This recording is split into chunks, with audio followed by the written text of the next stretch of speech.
Perhaps if Martin had gone to church more often, this wouldn't have happened. He'd still have died, of course. But don't we all, eventually?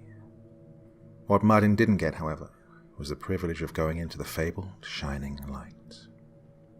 He didn't even know he'd died at first. He'd just been sitting in his recliner, watching quality television over his bulging paunch, when he felt a pain in his chest. Everything went black for a moment, then everything went back to normal, or so he thought. He could still see the TV screen and hear the goings-on of his show. He just felt a little numb. It wasn't until he tried to reach for his bottle of beer that he realized he couldn't move. It didn't register at first, but after about 30 seconds of forced immobility, he started to panic. He wanted to scream, on the off chance that his bitter nag of a wife or his failure of a son would run in to help him, but his tongue and fat lips wouldn't move. Besides, neither of them were home. What felt like hours rolled by, and Martin's panic skyrocketed. How long would it be until he got help? Would he get help? Would he even be found? His wife was still out on one of her marathon shopping sprees, and Mike, the all-round disappointment of a son who just wouldn't leave the family home, despite all the subtle and not-so-subtle hints dropped that he needed to get a job, was probably out spending what would have been his college fund if he hadn't dropped out of high school on his new favorite drug addiction. What if he was stuck like this forever? Despair filled Martin's plaque-clogged heart. He wasn't getting any better. If anything, he finally clued in that something was deeply wrong when he saw his chest wasn't moving. Well, crap. This wasn't how he thought death would be.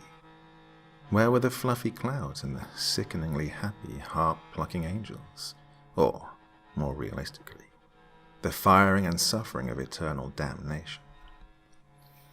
Somewhat worried, Martin deeply pondered this for a while, occasionally breaking from his train of thought to ogle the bouncy blonde on the grainy TV screen. His distress, or more accurately, apathy, eventually soured into impatience as the hours rolled by. His show had long since ended and had been replaced by a slew of infomercials and products that would give you your hair back in 30 days or less, or trim that belly fat down to nothing in 5 months while saving you money. Call now and receive. Martin heard the front door open. He felt hope. Maybe, if his wife found him, she'd scream and cry and prove that, after everything that had happened between them, she still loved him. Oh, blast. It was just Mike. Martin doubted many men could get disappointed by their sons after they'd gone and kicked the bucket. Mike finally found Martin limply spread over his dirty easy chair, cold and blue, and bearing an uncanny resemblance to a beached whale. Possibly high, he screamed like a little girl.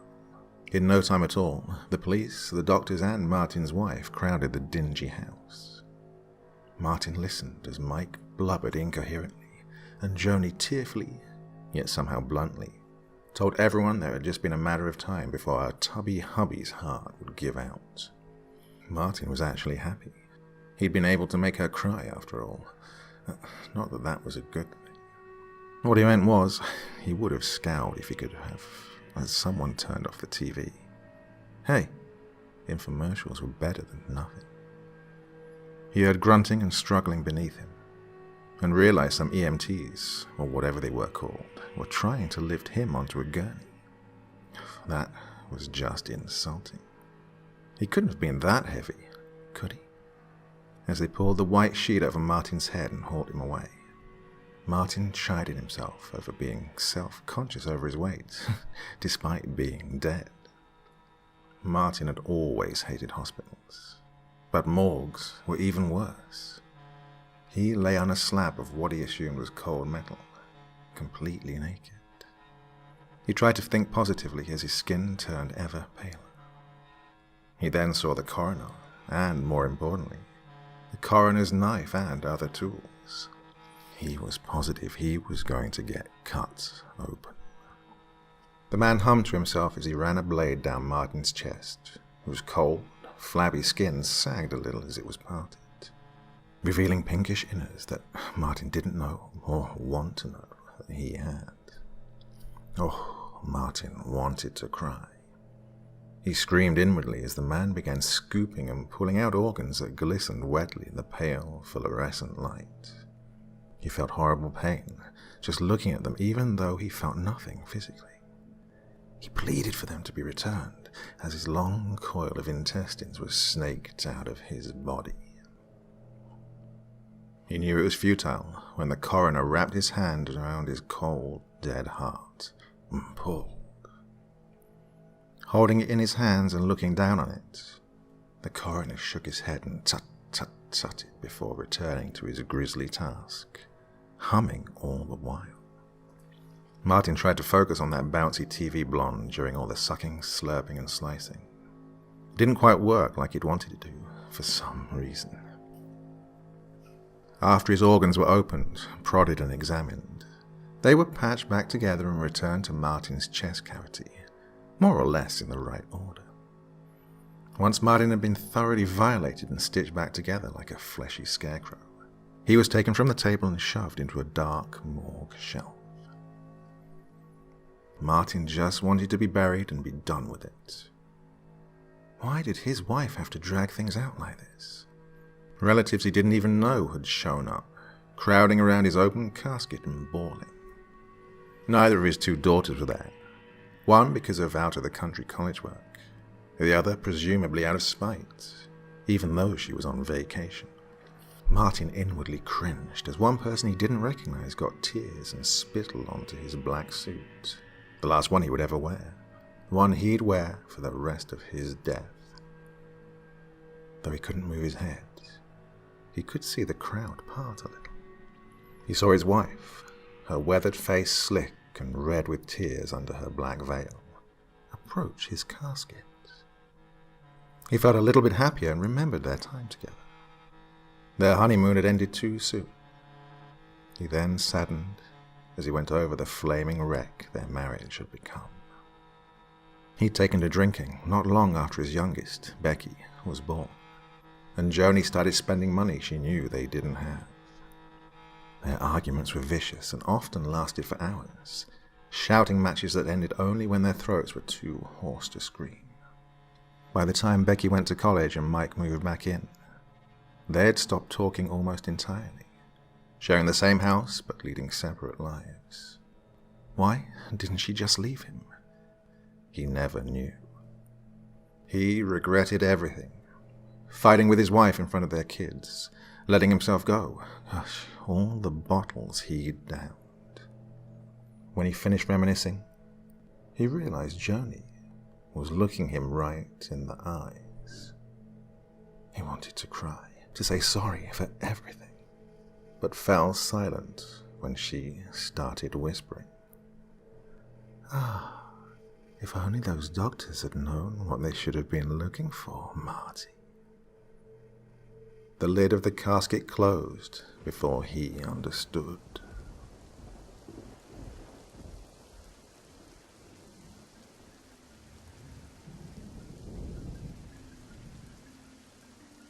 "We'll be back in a few hours," said the girl's parents as they closed the door. She hadn't moved from the cold, hard wood floor. She could do anything. Now, what does she want to do? She gazed outside to see the autumn leaves and the sky of a dark shade of blue. A horror movie would be nice, she thought. She dropped herself upon the couch and turned on the TV to see the face of a person dead and of rot. It made her jump, but she laughed at the face, for it had been a cheesy movie. By now it was dark, and she placed her hand down by her side to pet her dog. Well, at least she wasn't lonely. The dog licked her softly, brushing its sandpaper-like tongue across the palm of her hand. She got bored of the movie, so she flipped to the next channel to see what was there. Another called Steakland. She watched the film for about 30 minutes until she got bored again. She placed her hand down to her dog and, once again, it licked her hand. She wanted to feel adored. Flipping towards the lower channel, she passed upon the news and was chilled by the reports. Madman escapes from psychiatric hospital. Stay indoors. And then the power went out, and the news was cut short.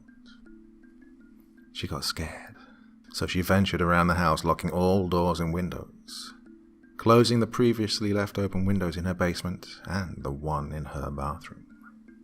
For all that she had been scared, like a cat out of its skin in the old cartoons when it would see a ghost, she was also stricken by the sense of impending doom.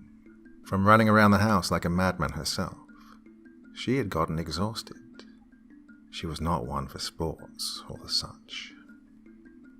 She went to the faucet in the kitchen and grabbed a glass, filling it with cold water, almost over the top, but not too much. She turned off all the lights, going up to her room. The house was pitch black, and she carelessly stumbled into her room blindly. She fell onto her bed and called for her dog, and it came shuffling into her room, bumping into things in the dark as well, and it again licked her hand kindly. The girl laid on her bed, slowly drifting into sleep, her body and head feeling weightless, and began to spin, until she heard a drip, drip, drip. She knew if she left the water on, her parents would be mad, so she carefully moved in the dark so she wouldn't trip.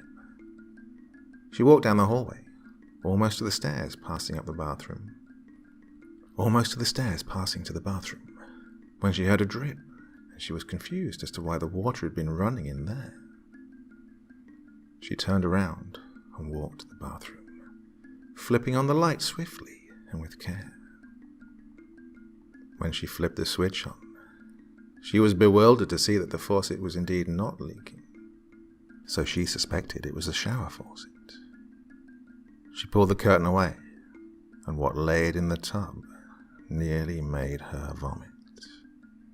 The bloody mess that awaited her was her very own hound, and what was written in its blood made her nearly drop to the ground. And what was written on the bathroom's wall of mildew? Humans can lick too.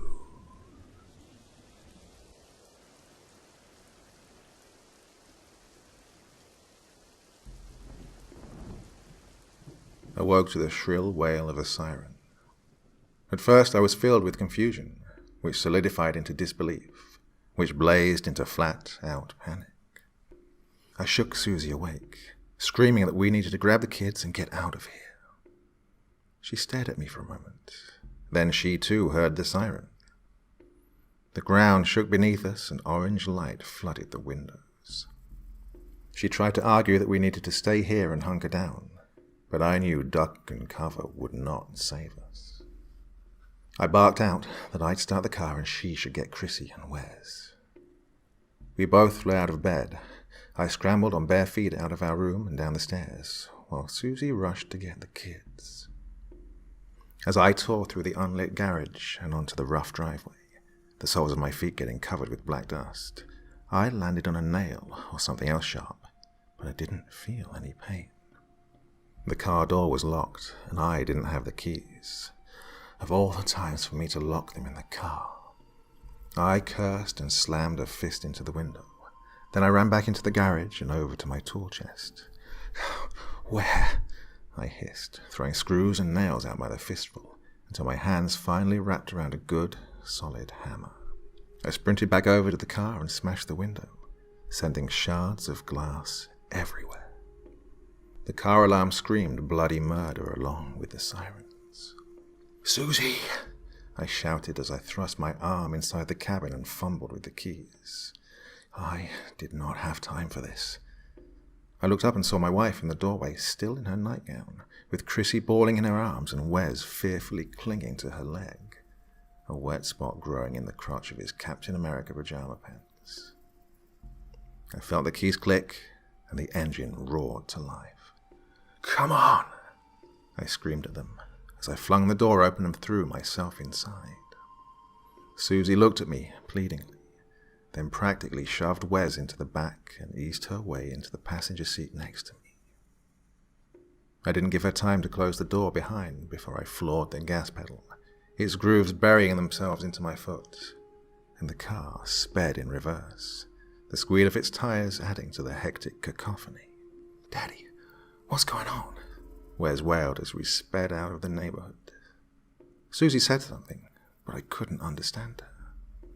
I couldn't take my eyes off the night sky lit up around us, bathing everything in blinding orange light. My eyes temporarily blinded, I nearly veered off the road as my family screamed. The ground under us shook as a deafening boom roared. When I was able to see properly again, I almost started crying when I saw the fiery mushroom-shaped cloud in my rear-view mirror. We drove for what felt like an eternity. I didn't know where we were going, where we could go. Half deaf, I shouted for Susie to turn on the radio to maximum volume. I could just barely make out something about Soviets in a state of national emergency. We weren't ready. Whistles off in the distance drowned out the rest for me. I saw more clouds swell in the distance. Then my eyes happened upon the fuel gauge, whose needle ticked to the farthest left possible. Our sedan slowed down, then finally stopped. What was I thinking? I should have listened to Susie. You can't outrun a bomb. I looked first at Susie and Chrissy, then at Wes. I'm so sorry. I love you. Just behind me, I heard one last whistle. Growing louder by the second, I lowered my head and started to cry.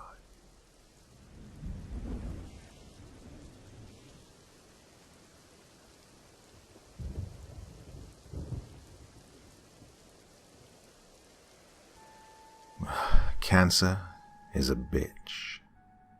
She is cold and swift, but relieving. I have stage 4 lung cancer. Every day I find myself coughing up blood into a paper towel or into my hand. I'm growing weaker with every turn of day and night. I guess karma finally caught up to me. As a young man, I did very terrible things. When I was in the war, I killed a few people. The adrenaline I felt when I'd first killed was something almost alien to anything else. Something foreign. Something inside of me changed. Something primal. When I was discharged, I found myself craving another fix of what I'd done while I was in the service. Every now and then I would find some homeless man or a hooker on the road, and I would seize my opportunity. I usually strangled them and then disposed of the body in the pine forest behind my home. That became the light of my life. It was what got me up in the morning, and what allowed me to sleep. It was all I did. Dragging a body in a white sheet back to the woods was my normal routine from then on. After my service, I was employed at a hardware shop. Working there helped me pay my bills that stacked in the kitchen of my little house on an old rural road. While I was there, I met a young woman who clearly showed interest in me. We began talking, and every now and then I took her out. I learned a lot about her. It turns out her last lover was an abusive drunk. When she told me, a fire began to burn in my chest, and a tickle erupted in my gut. Just hearing this made me excited and angry. I found out where he lived and made work of him. I buried him in the forest behind my home. I felt my passion for what I do begin to dwindle, as another passion was presented in my life: love. We'd been dating for 6 months, but I still kept up my normal hobby. She never found out. Later, Tracy, my new lover, and I got married and had 3 kids. They grew up fine with nice paying jobs, and by this time, I'd definitely given up my hobby. That lifestyle wasn't suitable for a father, and soon a grandfather. A few years after my grandchildren were born, I was diagnosed with lung cancer. My life started going downhill. When my grandchildren were in their teenage years, Tracy passed away from a heart attack. The little bastards I called grandchildren were more concerned about who got Tracy's possessions and the money she left over than the fact that their grandmother had just died. I felt angry, but descended into a deep state of depression. I became very senile after Tracy's death. I didn't want to see anyone, and I didn't want to put up with their shit. A few months later, my birthday came around. All up until then, my home, my sanctuary of peace and quiet, was bombarded with family and the grandchildren. They were brandishing their new phone devices and flashy clothing. They never let their gaze off them. Towards the end of the party, they told me they were going to walk into the woods and explore for a bit. I scowled at them and told them they weren't allowed to go up there. To be honest, I didn't care where those bastards went. I just wanted them out, and I didn't want them in the pines. I worried that one of them would come across an exposed skeleton. I wasn't taking a chance. I told them to go down an open trail that went away from the pines. They were displeased, but they listened. As they exited the house, I gazed out of the window. They looked back but didn't see anyone, so they quickly ran into the pines and disappeared. I cursed to myself quietly. In total, I believe I brought around 30 or so bodies up there. I slipped out of the house quietly and headed to the tool shed. I grabbed a shovel and began walking to the pines. Looks like I'm going to have to add a few more to my count.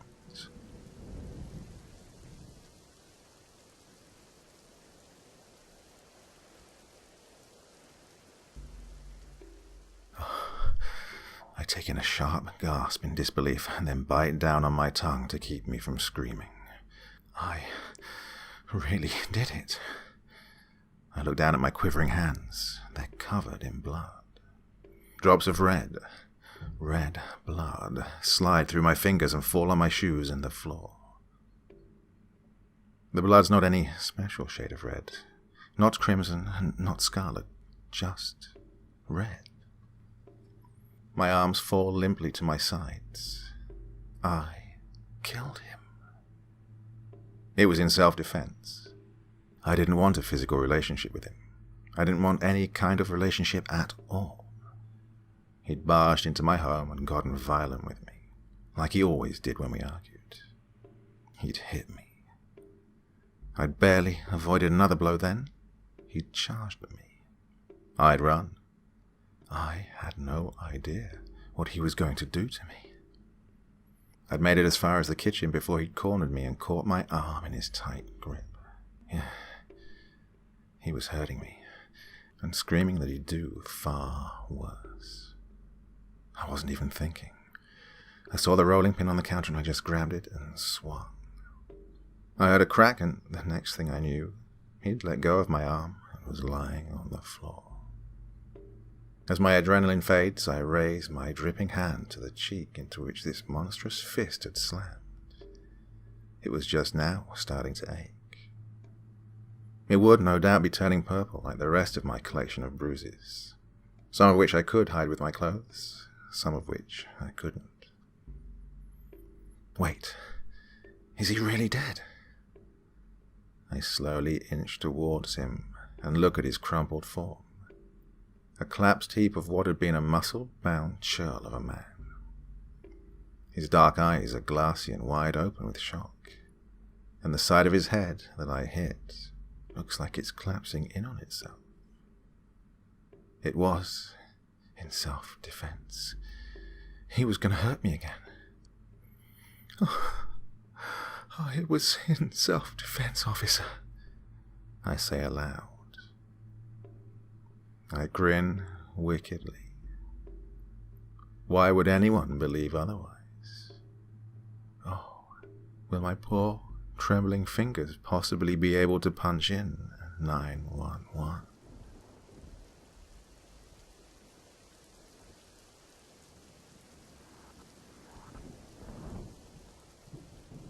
The fallen leaves dance and chase each other through the shadows of tombstones. The rustle reminds me of children's laughter.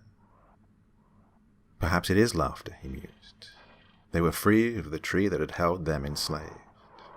Free now to fly on the winds that teased them all summer. I caught a movement that was neither leaf nor shadow, that walked into a moonlight clearing. Such a fragile figure, slender and graceful. A willow among sturdy oaks, squat apples and lumbering pines that comprised most of humanity. I know, even though the creature was too far away, that the hair bound so tight beneath the jacket's hood is the color of old gold. The eyes are silver gray, the skin a pale, smooth ivory. The creature that moves so silently through the dancing leaves and shifting shadows is a treasure I crave with an intensity that sometimes makes me angry. This creature is mine. But a treasure I take more pleasure in watching than taking for the moment. How many nights have I stood watch over this night traveler as it wound its way through the cemetery? How many nights have I watched the weary creature stop and rest? The scent of grease and burnt food on the clothing is a sickening counterpoint to the rose and sandalwood of the smooth skin. How many times have I stood unseen, so close I can hear the soft breath and fluttering heart? How many times have I let this sweet delight rise and walk away? One night, I won't let it walk away. He frowned as the creature stumbled. Exhaustion, he surmised. It happens sometimes. Barely halfway across, the weary creature stopped and sat down on a cold stone bench. A change from its normal behavior.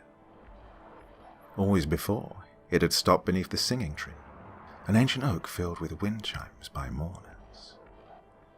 I frowned and moved silently through the shadows, till I stood mere feet behind the slumped form.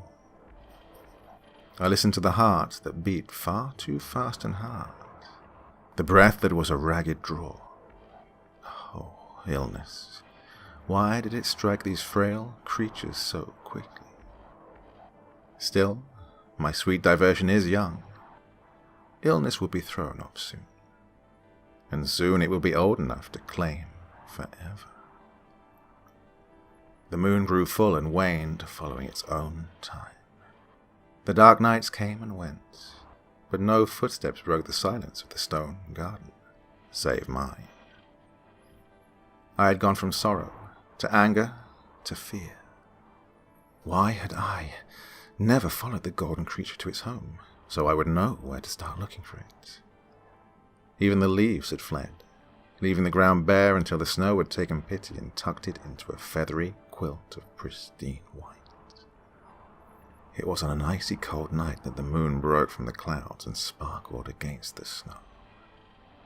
There it showed the slow progress of a too thin figure. I leapt from my perch with a strangely eager heart, but then saw the slow, staggering movements. It could not be my lost creature. The body was rail thin, the hair lank, and yet sandalwood and roses teased me beneath the sour sweat of fever. I had to know for sure. I followed carelessly. He could afford to. The shambling creature was focused upon its path and nothing else. Sheer strength of will kept the feet plodding their slow path, until they came to the singing tree.